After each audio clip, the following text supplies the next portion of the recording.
John चाव Christian धर्म को पूरी दुनिया में फैलाने का फैसला करता है। ऐसा करते हुए उन्हें कई साल हो चुके थे। 2018 में भारत के नॉर्थ सेंटिनल आइलैंड के बारे में उन्हें जानकारी मिली। तब वो अपने धर्म को वहां फैलाने के बारे में सोचते हैं। नॉर्थ सेंटिनल आइलैंड माना जाता है कि दुनिया की आखिरी ट्राइब है जिसे अब तक जाना नहीं जा सका। जॉन नवंबर 2018 में पोर्ट ब्लेयर आ जाते हैं, जिसके बाद वो करीबन 10 दिनों तक पास के एक टापू पर रहते हैं ताकि उनके शरीर में रहे वायरसेस मर जाएं। उसके बाद जॉन एक मछुआरे को पैसे देकर मना लेते हैं उसे नॉर्थ सेंटिनल आइलैंड पर छोड़ने के लिए। वो रात को अपना सफ़र शुरू करते हैं और सुबह तक वहां पहुंच जाते हैं। जब जॉन आइलैंड पर पहुंचते हैं तब उन्हें वहां कुछ लोग दिखते हैं। पहले तो सब शांत रहता है, पर देखते ही देखते वो लोग तीर कमान निकाल लेते हैं और जॉन पर हमला कर देते हैं। कुछ दिन बाद जॉन को आइलैंड तक छोड़ने वाला मछुआरा उसे देखने जाता है। मछुआरे को आइलैंड के किनारे पर जॉन के फटे कपड़े दिखते हैं। जॉन को उसके बाद कभी नहीं देखा गया। अंडमान निकोबार आइलैंड के पूरे हिस्से में कुल 572 अलग अलग छोटे बड़े आइलैंड्स हैं, जिसमें से नॉर्थ सेंटिनल आइलैंड भी एक है।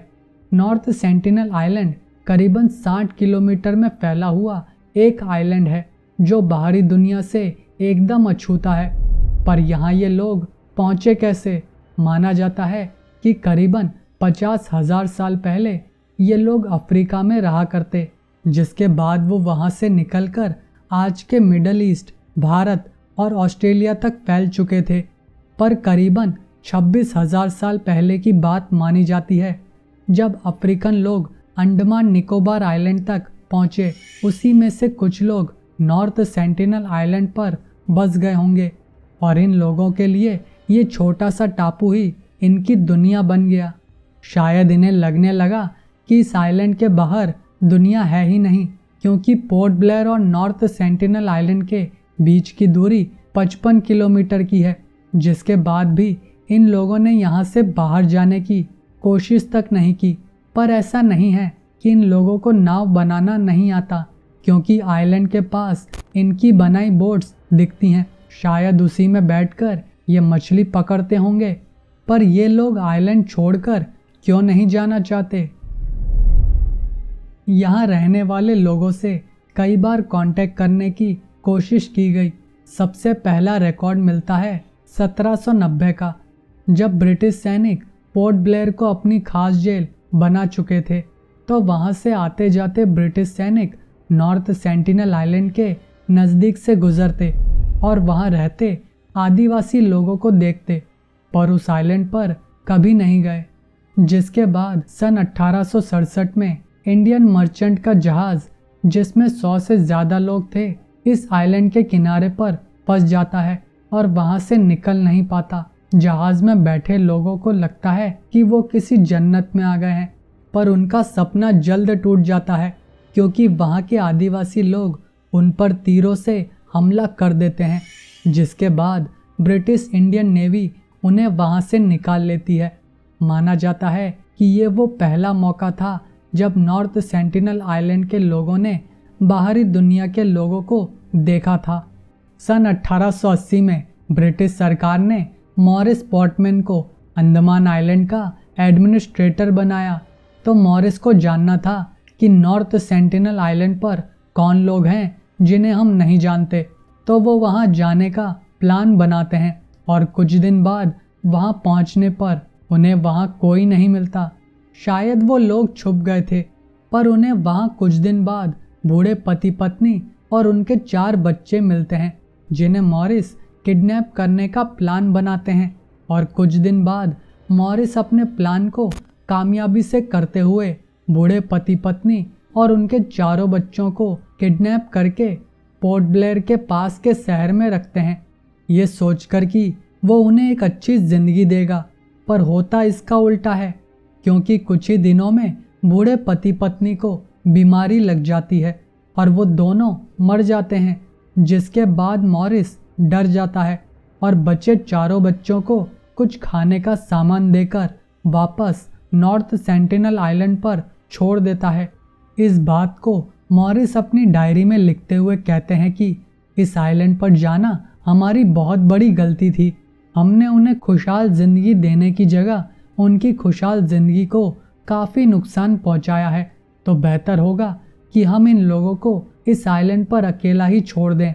माना जाता है कि मॉरिस पॉटमैन के गलत तरीकों की वजह से ही शायद आज यहाँ के लोग किसी को भी यहाँ बर्दाश्त नहीं करते हैं, और इस इंसिडेंट के बाद से ही ये लोग काफ़ी आक्रामक हो गए, क्योंकि जिन 4 बच्चों को मॉरिस ने किडनैप करके वापस छोड़ा था, उन बच्चों ने वापस आने के बाद माता पिता के मरने की बात बताई होगी और वहाँ उन्होंने किस तरह का खौफ देखा वो बताया होगा। ये बातें यहाँ की एक पीढ़ी ने दूसरी पीढ़ी को दी होंगी और वो 4 बच्चे अपने साथ कई बीमारियाँ भी लेकर गए होंगे, जिसने आइलैंड के कई लोगों को मारा होगा। इतना सब होने की वजह से ये लोग बाहरी दुनिया के लोगों पर विश्वास नहीं कर पाएंगे, शायद कोई नहीं कर पाएगा।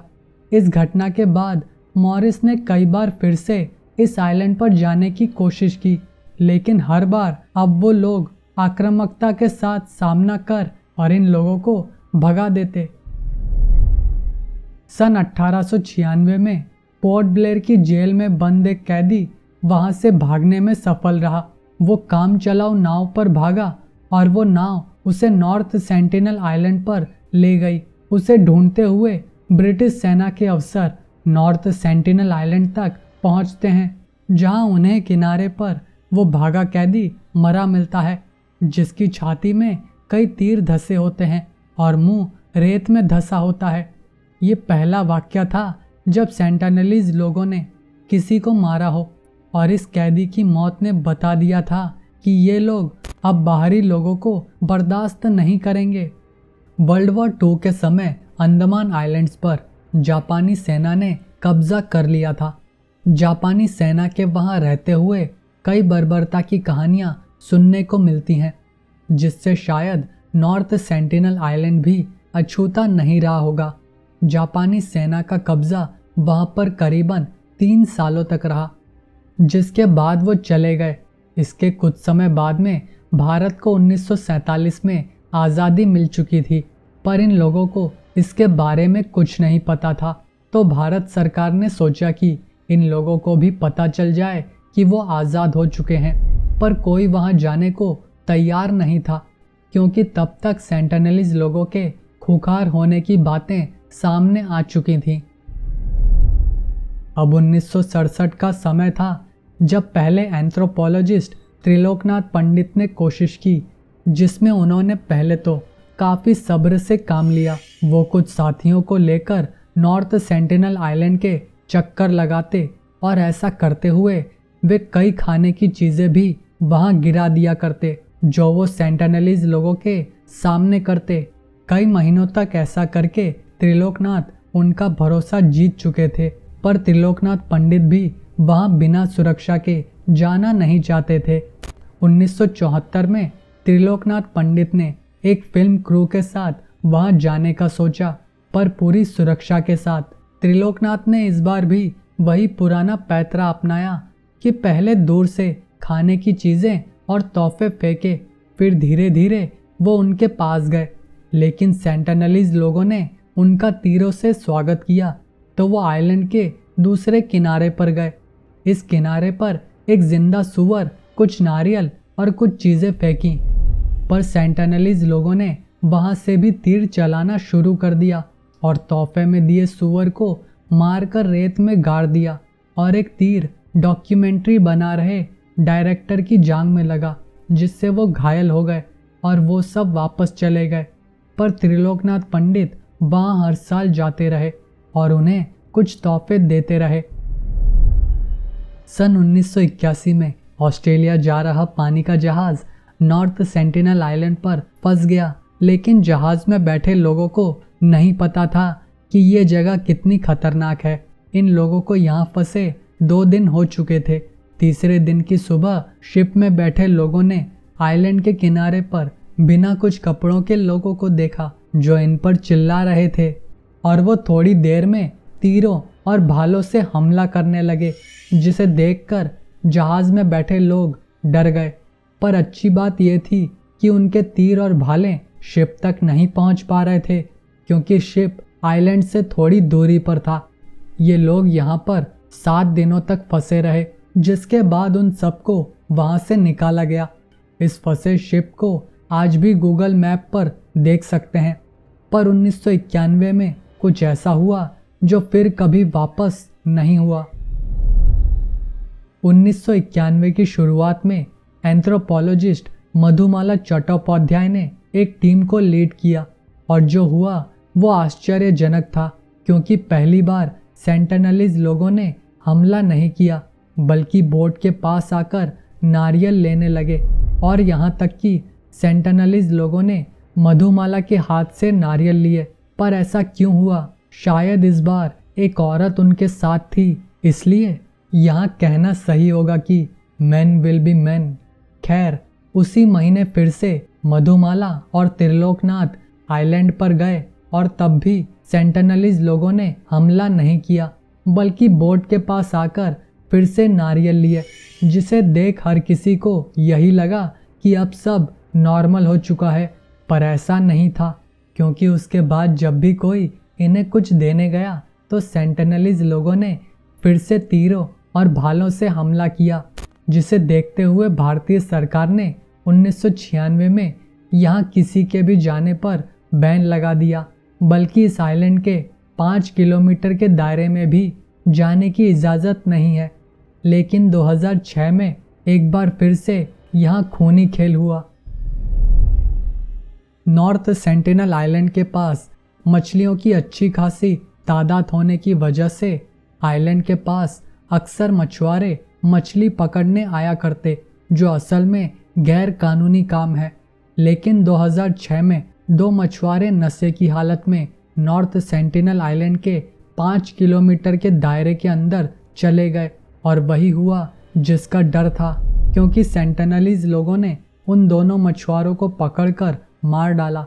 कुछ दिन बाद इंडियन नेवी हेलीकॉप्टर से उन्हें ढूंढने निकली तो नॉर्थ सेंटिनल आइलैंड के किनारे पर उनकी नाव दिखी, जिसमें सेंटिनलीज लोग बैठे थे, और दोनों मछुआरों की लाशें पास में पड़ी थीं। उसके बाद सीधे 2018 की घटना सामने आती है, जिसे वीडियो की शुरुआत में बताया था, जॉन चाओ की घटना, जिसका अंत भी दर्दनाक हुआ। तो इन सब घटनाओं से क्या सीख मिलती है कि इन लोगों को अपने हाल पर छोड़ देना चाहिए। इसमें इनकी और हमारी भलाई है, क्योंकि इतिहास गवाह है कि जब जब इंसानों ने दूसरे देश, समूह या लोगों पर कब्जा करने की कोशिश की है तो उसका नतीजा विनाश ही रहा है। जैसे कि आज कई जानवरों और पक्षियों की प्रजातियां हैं जो लुप्त हो चुकी हैं या लुप्त होने की कगार पर आ चुकी हैं, जिसका सबसे बड़ा उदाहरण है डोडो पक्षी। मॉरिशस द्वीप पर सन 1590 में डच लोगों ने रहना शुरू किया। तब यहाँ डोडो पक्षी को इंसानों से कोई डर नहीं लगता था, और वो आराम से लोगों के बीच में घूमते। इसका फ़ायदा उठाकर डच लोगों ने डोडो का शिकार शुरू किया, जो बहुत ही आसान था। अगले 100 सालों में डोडो पक्षी की प्रजाति लुप्त हो गई। तो ऐसी ही घटनाओं से सीखते हुए नॉर्थ सेंटिनल आइलैंड के लोगों को उनके ही हाल पर छोड़ देना चाहिए। ये मेरी राय है, आप अपनी राय कमेंट में मुझे ज़रूर बताएं। तो ये था आज का वीडियो अगर अच्छा लगा हो तो वीडियो को लाइक करें और चैनल को सब्सक्राइब करें। धन्यवाद। जय हिंद।